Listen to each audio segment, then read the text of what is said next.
asalaamaaleykum na ngeen def yéen ngi ci jàmm fi mu ne ni moom njàpp mi moom comme mbàccum gerte rek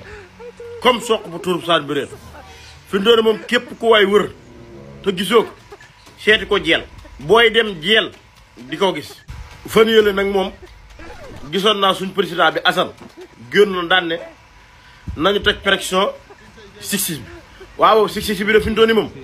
bàyyiwuñ ko mu noyyi ministre de la justice fi mu moom teg nañ ko pression ba tax mi ngi def liggéeyam waaye liggéey bii ñu nekk nii di ko def mu am ku maam ndey ku ma mun ndey de nan xool képp koo xam ne jaarawoo ci yoon te sa loxo sëtut ci wàllum Covid 19 bii ak koo man di doon ak parti boo man di bopp nan la jàpp. te man ñaare ba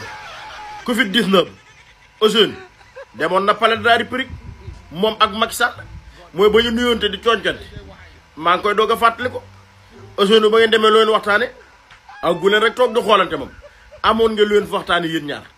te jamono booba ñëpp a soxla woon ndimbal kon joxoon jël nga man daal li ma bëgg mooy amul kii parti bii la bokk amul parti bee ba bokk képp koo xam ne laale nga ci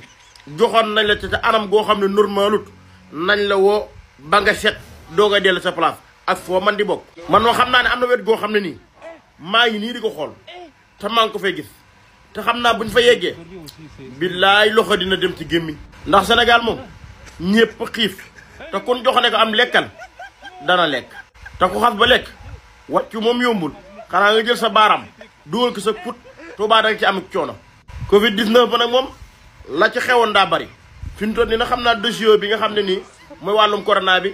ñu yoroon xaalis bi ak ñu jox xaalis ci leen toll waaye xëy na dinañ ñoqali ko ci beneen dossier yi waaye doon toon dossier boobu dong de am na ci yeneen